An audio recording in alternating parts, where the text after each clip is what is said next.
Dear students, आज हम chapter 3 pair of linear equations को सॉल्व करने के लिए बेटा एक नया तरीका सीखेंगे।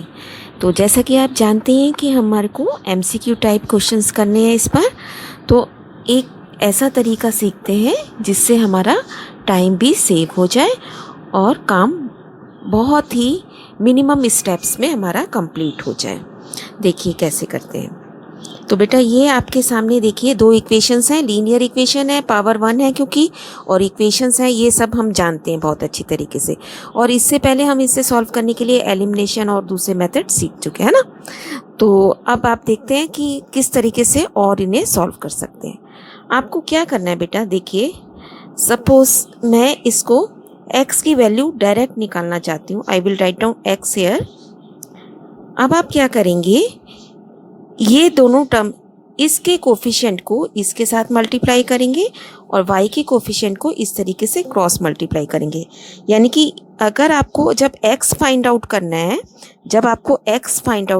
तब आप x का लाइन छोड़ देंगे, ठीक है। इसको इसके साथ माइनस इसको इसके साथ। देखिए कैसे करेंगे बेटा। तो आपने क्या किया, 2 × 4, फिर आप माइनस लगाएंगे, फिर 3 × 11, ठीक है। और नीचे आप क्या करेंगे, इसके डिनोमिनेटर में आप क्या करेंगे, अब आप इसके कांस्टेंट टर्म को छोड़ देंगे इधर वाली साइड को, और इस तरीके से इनको क्रॉस मल्टीप्लाई करेंगे सेम वे जैसे अभी हमने किया था। इसको पहले, तो ऐसे ही इसको पहले माइनस दिस वन। सो क्या बन गया ये हमारे पास, 3 × 3 माइनस 2 × 2, है ना। और आपको क्या ध्यान रखना है बेटा, जब आप x की वैल्यू इस तरीके से निकालेंगे, आपको बाहर माइनस का साइन लगाना है। क्या करना है आपको, x जब हमें निकालना है, x की लाइन आप छोड़ देंगे, फिर आप पहले इस तरह से क्रॉस मल्टीप्लाई किया माइनस दिस वे, ठीक है। तो ये हमारा न्यूमरेटर बनेगा। अब इसके नीचे डिनोमिनेटर आपको कैसे बनाना है, ये कांस्टेंट आप छोड़ देंगे। Now multiply this 2 coefficient, 3 × 3 minus 2 × 2, ठीक है। और जब x कैलकुलेट कर रहे हैं तो पूरे इस कैलकुलेशन के बाहर we have to put the minus sign. अब आगे सॉल्व करते हैं। देखिए क्या बन गया।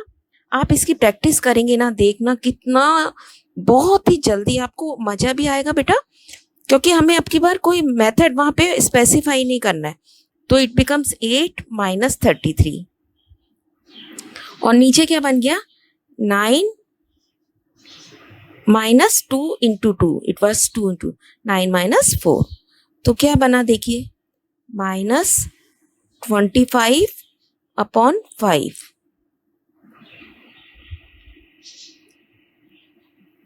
है ना। और इस पूरे के बाहर भी क्या है हमारे पास, एक माइनस का साइन। तो अब देखिए माइनस माइनस मिलके प्लस हो गए, और 5 से 25 कटा तो क्या मिल गया हमें, 5 आंसर मिल गया, ठीक है। अब देखिए इसी तरीके से हम फटाफट y भी निकालेंगे। अब की बार आपको क्या करना है बेटा, इस y की लाइन को आप छोड़ देंगे। तो हमें किसको मल्टीप्लाई करना है, 3 × 4 माइनस 2 × 11। तो ऐसे लिख लेते हैं इसे। देखिए 3 × 4 माइनस 2 × 11, ठीक है। और डिनोमिनेटर सेम रहेगा बेटा, ये छोड़ दोगे और ऐसे ही जैसे x के लिए किया था, तो हमारा डिनोमिनेटर सेम वे क्या बन जाएगा, यानी कि 5। देखिए अब आप डायरेक्ट 5 लिख दोगे। और क्या ध्यान रखना है आपको, इस बार हम माइनस साइन यहाँ नहीं लगाएंगे, दैट मीन्स ये प्लस ही रहेगा।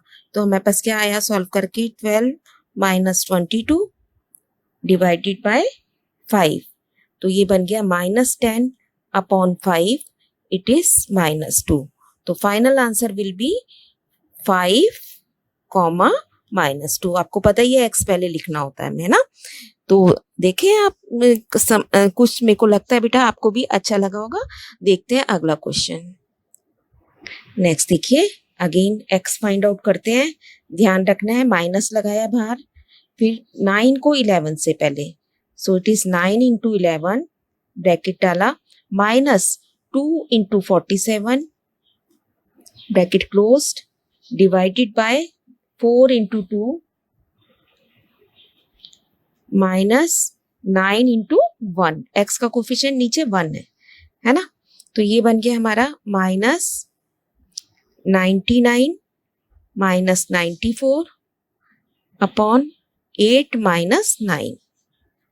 ये हो गया आपके पास, माइनस बाहर है, 5 अपॉन -1, माइनस माइनस मिलके प्लस हो गए, आंसर बिकम्स +5। अब y निकालेंगे, तो y को आपको पता है पॉजिटिव रखना है, आपकी बार y की लाइन छोड़ देंगे, तो 4 इंटू 11 माइनस 1 इंटू 47 अपॉन नीचे वही आएगा जो यहाँ पे अभी हमने सॉल्व करके ला चुके हैं, -1। तो ये बन गया 44 minus 47 upon -1। So it is -3 upon -1। बड़ी टर्म का साइन है, ध्यान रखना है। So it is 3 only. Answer is 5, 3। Next देखिए, x से स्टार्ट करते हैं। x की लाइन छोड़ दी आपने, -1 कोफिशिएंट में आप -1 लेंगे, है ना, इसका कोफिशिएंट क्या है -1, तो -1 इंटू -4, फिर बीच में -1 आपने लगाना है, then -2 into 5 divided by 5 into -2 -1 into 3, है ना। और इस पूरी ब्रैकेट के बाहर हम क्या डालेंगे, माइनस का साइन, जब x कैलकुलेट कर रहे हैं।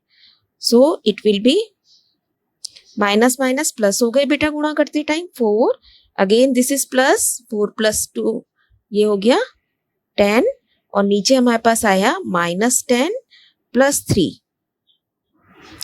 So it is -10 upon -14 upon -7। देखिए माइनस से माइनस कट गया, 7 और 14 कट गए, x की वैल्यू आ गई 2। देखिए अब y निकालते हैं फटाफट। y को छोड़ देंगे आप, 5 को किससे मल्टीप्लाई करेंगे, -4 से, फिर बीच में -5 into 3 this time upon divided, आपका डिनोमिनेटर क्या बनेगा फिर से -7। तो हमें दोबारा कैलकुलेट करने की जरूरत नहीं है, देखिए हमारा टाइम बचेगा यहाँ पे, है ना। तो it is -20 -15 upon -7, so -35 upon -7, minus से माइनस कर देंगे आप, तो आंसर बन जाएगा 5। Final answer is 2 and 5। तो देखा बेटा आपने, है ना, मजेदार तरीका है और टाइम सेविंग होती है और कैलकुलेशन भी फास्ट होती है। तो आप इसी की खूब प्रैक्टिस कीजिए, आपको आगे कंपटीशन एग्जाम्स में भी ये मेथड बहुत हेल्प करेगा। तो बिल्कुल आपने इसको बाय हार्ट ध्यान से इसकी इतनी प्रैक्टिस करनी है कि आपको गलती होने का कोई चांस ही ना रहे बेटा। और साथ ही साथ एक बात मैं आपको और बताना चाहती हूँ, देखिए यहाँ पे इसके कोफिशिएंट का रेशो चेक करते हैं, x का y का और कांस्टेंट टर्म्स का।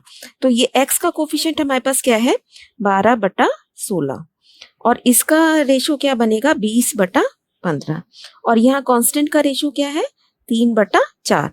देखते हैं इनको काट के लोएस्ट फॉर्म में, 3/4 ये बटा 4/3।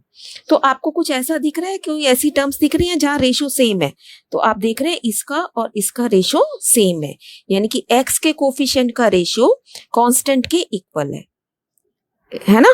तो इसको अगर हम इस तरीके से लिख लें, ratio of coefficient of x is equal to ratio of constant, है ना, कांस्टेंट टर्म्स का।